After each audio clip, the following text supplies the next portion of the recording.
Praise the lord. పరిశుద్ధ తండ్రి ఈరోజు పరిశుద్ధ గ్రంథం ద్వారా నీతో మాట్లాడుతున్నాడు.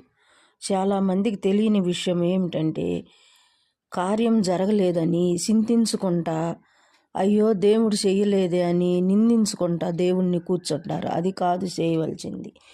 నీవు ఏ విషయం మీద అయితే నువ్వు సమాధానం రాలేదని ఎదురు చూస్తున్నావో, అది సమాధానం వచ్చేంతవరకు పొట్టు విడవక ప్రార్థన చేయాలి.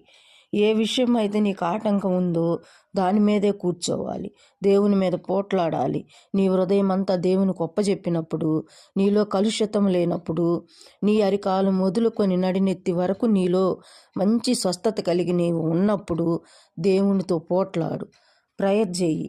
ప్రభువా, నీ చిత్తానుసారంగా నేనుండానయ్యా, నాకు ఈ కార్యం చేయమని అడుగు, నేను మిమ్మల్ని చేర్చుకుందును, మీకు తండ్రినై ఉందునని దేవుడు 2 కొరింథీ ద్వారా హెచ్చరిస్తున్నాడు.